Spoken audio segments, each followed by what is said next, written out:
Hi, welcome back to the second part of why Ruto's directives and commitments matter. And for this particular one, I'll touch on the directives and commitments related to trade and the economy. My name is Susan Wanjiko. I'm the founder of wanjikuseyeke, and here I discuss the relationship between economic development and governance so that you can understand, engage, and influence the matters that affect you and I. Welcome to wanjikuseyeke.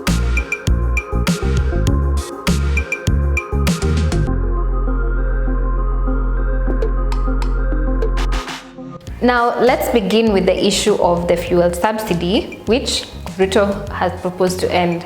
So, according to the figures he provided during the speech, the subsidies have cost us 144 billion so far, and it has cost us 60 billion in the last 6 months. That's as of September. And it will cost us about 280 billion if it's sustained from September 2022 to June 2023. So why does all this matter? First of all, just to make it clear for those who do not know, this subsidy is not a favor or handout from the government. It's gotten from a form of tax that you pay when you buy fuel. And when this tax is collected, ideally it's supposed to be deposited into a fund called the Petroleum Development Fund. And that's where the subsidies come from.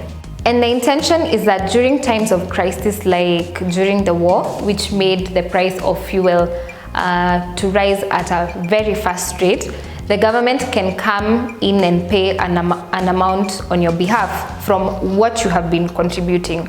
So that instead of buying it at a very high price, you get it at a cheaper price. And also to make sure that a very fast rise in the price of fuel doesn't lead to inflation in the economy. Yani everything just becomes expensive just because of fuel prices, and that makes the value of money just go down the drain very quick. However, this subsidy issue has been at the center of all manner of controversy. Like the Auditor General has reported severally that instead of the money in the Petroleum Development Fund being used for subsidies or developing infrastructure in petroleum, that money in several instances has illegally been wired to private accounts, or it just goes to a few oil marketing companies who benefit from the fund because they are politically connected. And then in other instances, the money from the fund has been illegally diverted to finance the SGR payments, standard gauge railway, or just making irregular and illegal payments to other government agencies. So in short, there is no accountability and transparency of how that money in the fund is being used. So hatuwezi explain vizuri pesa inaendanga wapi. And also that's the reason why the subsidies are not normally paid on time. If you want to understand more on this subsidy issue and why it doesn't make sense, you can watch a video that I did on the fuel crisis in Kenya. And then at the same time, it's also expensive and unsustainable in the long term. So the former Cabinet Secretary of the Treasury, Ukuriatani, had already signaled this. And also because Kenya decided to borrow some money from the International Monetary Fund, the IMF gave a condition that Kenya should drop the subsidy because the government is in a tight financial position and they shouldn't be dipping into the taxes to pay subsidies. And anyway, on this whole fuel issue, bottom line is the answer to lower fuel prices is a reduction in the taxes on fuel, and fuel is taxed because we are in debt. Anyway, also something to look out for in the coming months is the global price of fuel is reducing to some extent. So you want to compare if there is a significant corresponding reduction in the price of fuel in Kenya. Then you will see this subsidy issue is just doesn't make sense. Anyway, another subsidy he insinuated that he would do away with is the unga or maize flour subsidy that was introduced in July of 2022 when the unga prices hit the highest, where a 2 kg packet of unga was retailing from about 200 to 230 Kenya shillings. So after the subsidy, unga should have retailed at 100 Kenya shillings, but not all retailers were doing this. Now, once again, just like the issue with the fuel subsidy, there is lack of accountability or transparency on how much has been spent so far. With some saying 6 billion, others 8 billion, Ruto in his inauguration saying 7 billion. A difference of 1 billion is a lot. So no official figure has been given so far. But anyway, why do I think it's wise to do away with it? First thing, obviously, because of the lack of accountability. I'm sure if the Auditor General was to do an audit, another scandal would be unearthed. It wouldn't be a surprise. And anyway, second thing is the timing of when the subsidy was introduced, which was just a month to the elections. And that's a very clear indication that this was being used as a political tool to gain influence, and not something that was actually very well thought out or planned out. Third thing is it could disrupt how markets function, leading to artificial shortages, because now people panic buy their 100 bob. Then they take off more from the shelves, more than what they normally consume, or more than what they would normally buy in one go, which is sometimes faster than what the unga companies can produce within a given period, so a shortage. Or worse, the government could disrupt their business operations because of delayed payments of the subsidies, like the case of the oil marketers and the fuel crisis. Then, number 4, and the most important one, if you want to make unga more affordable, you don't do that directly by making it cheaper to buy, which in this case, the government is saying, you pay half and I'll pay the other half. So instead, what you want to do, or what the government should do, is make it cheaper to produce, which will then make it affordable. So notice the sequence. However, that said, the agricultural sector is a complex one, affected by very many other factors and very many risks, especially in Africa. So for example, when it comes to unga or maize flour, major input is maize, which is very vulnerable to climate and weather changes. Now, Kenya is currently experiencing its worst drought in 40 years. Over 4 million people are starving, and the food security of the country is at risk. So because of drought, the supply of maize has dropped because maize is not growing, and because demand is also high, so the prices shoot. However, this is just one factor at play. Economics is hard. The other thing is that both farmers and the manufacturers of unga exist in Kenya, and the Kenyan business environment is what? Expensive. Now, like the price of fuel, for example, has been rising for the longest time. So what that means for agriculture is that transport becomes expensive. Also, there's other issues of farmers lacking adequate stock of seeds. Fertilizer is also costly. And then just the mere fact that the farming cycle isn't going as planned really makes everything in the agricultural value chain very inefficient, which also makes the price of food go up. So to fill this gap in the supply of maize, the government of Uhuru Kenyatta gave a waiver to allow maize to be imported duty-free. I think about 6 million bags between May to August of 2022. However, this doesn't fully address the issues that would make farming systems in Kenya more efficient and profitable.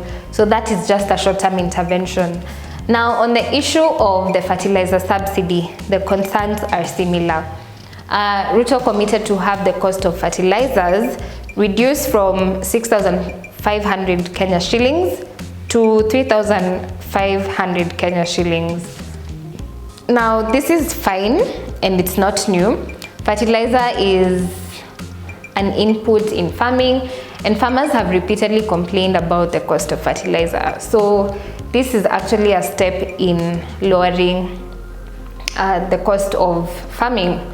Again, this is a bit short term, because as I pointed out, there are many other things that we need to watch out for, including the drought issue, which could make the intervention to subsidize fertilizers pointless, because some plants won't grow without water regardless of how much fertilizer you use.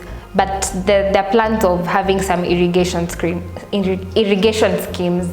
So to address the issue in crop production and farming in Kenya, before we even move to the discussion on GMOs, a starting point would be to make sure that the business environment is friendly, the inflation rate is stable, and that the cost of doing business can be more affordable, and then the cost of inputs can remain stable, so that the prices are not just changing erratically.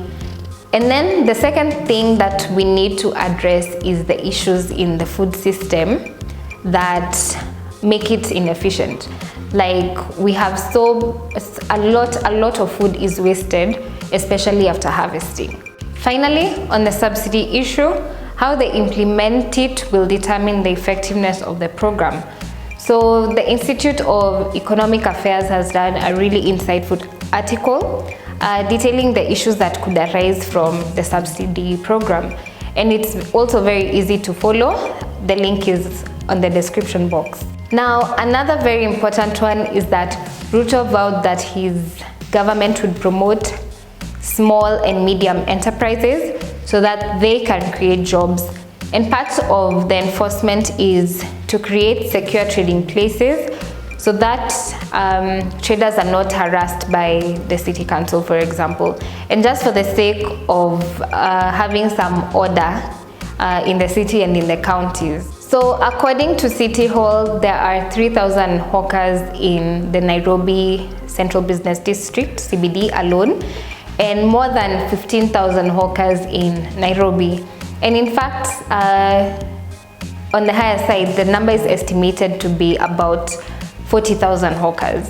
So this is very important just for the sake of trading with dignity and being treated with respect, especially as you carry out your hustle. Then with the economic environment in Kenya, these guys are among the most hardworking people in this Nairobi. So they at least deserve to be treated well. Secondly, on the issue of SMEs, Ruto committed that during his tenure, he would ensure that SMEs get access to affordable credit.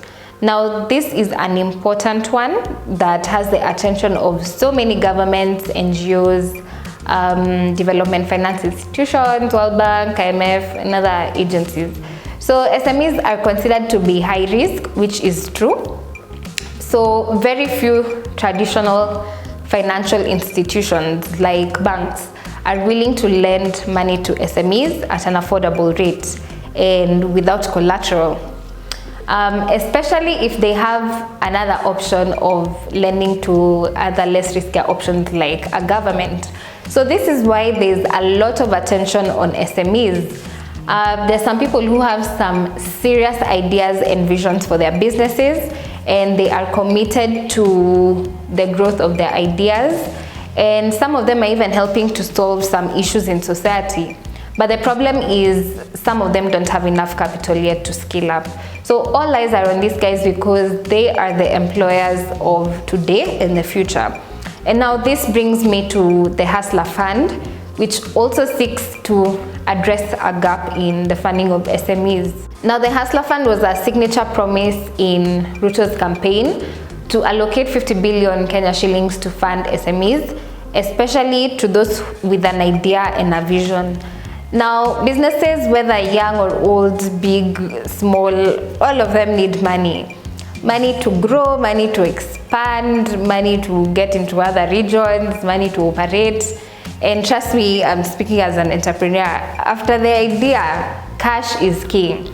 Don't let motivational speakers lie to you. Now, there have been similar interventions by previous governments, like an intervention called Belena Biz, which was under the Kenya Youth Employment and Opportunities Project.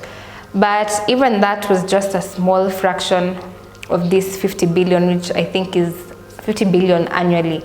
So anyway, this intervention is very important because we have a very high youth unemployment rate, and even where people are employed, there is underemployment. So underemployment is where, for example, someone is trained as an engineer, probably even has an engineering degree, but is employed as a watchman because there are no jobs in engineering firms. And because of that, he has no option but to settle for anything. I know nowadays we're in this idea of settling for whatever, but that's just making excuses for a dysfunctional economy. Now in Kenya, there are so many heartbreaking stories like that. And statistics say that the formal sector generates just about 100,000 new jobs annually, yet about 500 to 800,000 young people join the workforce annually. So where are the remaining 700,000 people supposed to be employed? We have about 7 million micro, small and medium enterprises in the informal sector. Some of them are very small businesses, and some of them have very unique value propositions. So they're the ones that are expected to grow and absorb the workforce into their businesses. But anyway, again, just funding businesses isn't a straightforward problem, because even as businesses get funding, inflation needs to be tamed so that people's money doesn't lose value, so that people can have more disposable income, and then they can demand for more products and services, meaning that they will be willing and able to pay for products. So aside from having businesses, we need to have people to spend on those businesses. Now, number 4 is that Ruto committed that his government would invest in a program to construct low-cost houses so that they can create jobs. So his target is to construct 250,000 units per year. And then in addition to that, as part of the implementation, they will work with the technical and vocational education and training, also known as TVET institutions, so that they can provide the skills, and also so that they can work with the jua kali sector, so that they can be the ones producing the standardized building materials for the project.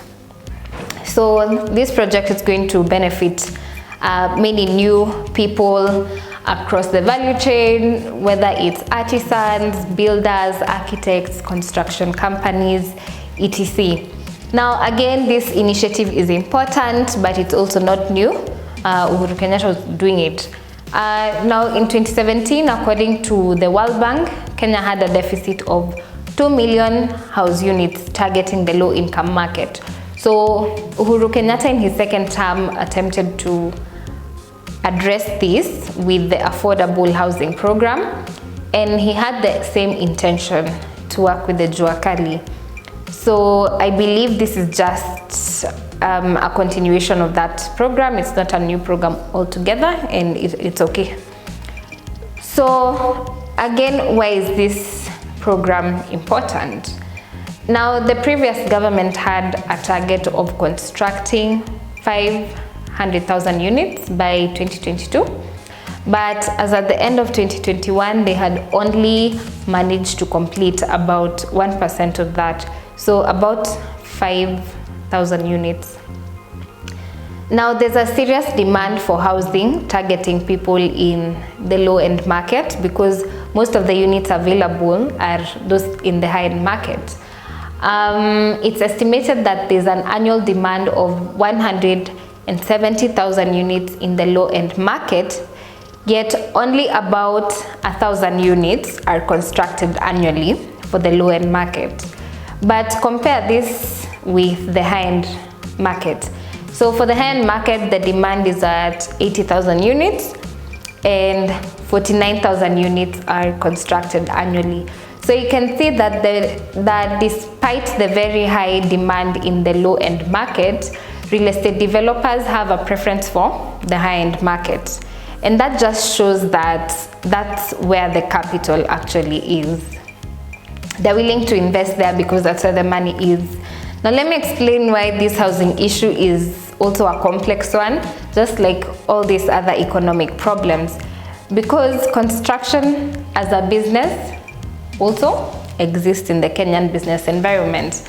Now, as I explained, keep in mind that the goal is to provide affordable housing. So how they choose to sell it, the pricing has to be affordable.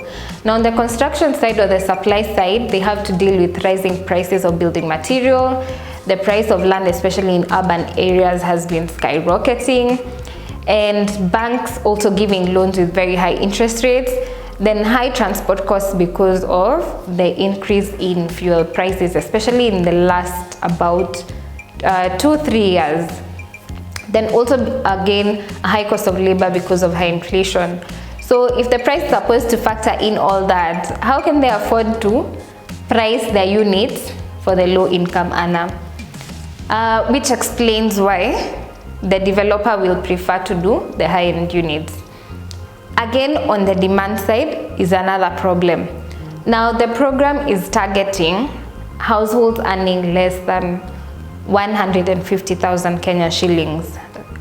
However, despite the need for affordable housing, the uptake of the units is slow because people don't have the money for the units, and then mortgages are very expensive. And also people don't qualify for a mortgage, and sometimes because of the fact that they have to pay lump sums, just discourages them. So even with the low cost units, given the current economic conditions, high unemployment rates, businesses are not growing fast enough to accommodate the growing workforce, how are people going to afford the units? So that's the dilemma that the government is in.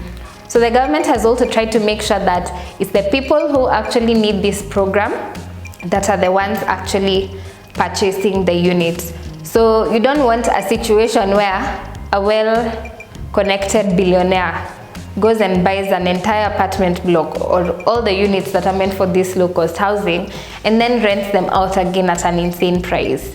Ama money laundering through the program or through the housing units. So you can check out the Boma Yangu website on affordable housing. It's very interesting and very informative. And finally, I close with the commitment he made to make the Kenya Revenue Authority more people-friendly, professional, efficient, and responsive, so that more taxes can be collected. Now, all the directives and commitments I've discussed ideally feed into this agenda. And why? The more people we have earning an income, either through employment or self-employment, the more people are able to pay taxes. So far, we have a very small number of people paying the pay-as-you-earn, and especially now with more people in the informal sector, it gets a bit hard to coordinate people to pay taxes. And then, however, everyone is paying dearly through VAT, value-added tax, especially like on fuel. So the answer to broadening the tax bracket is not to change the name of KRA or making them sweeter. The answer is to making the economy more inclusive so that businesses can grow and so that people can be in productive employment, or more people can put their skills where they feel they will be more productive. And most importantly, government should manage their affairs properly so that the consequences of poor governance and conflict of interest can stop seeping into the private sector, which was the main problem with Uhuru's government. And anyway, if you want to encourage more people to pay taxes, you start using our taxes wisely. It's as simple as that.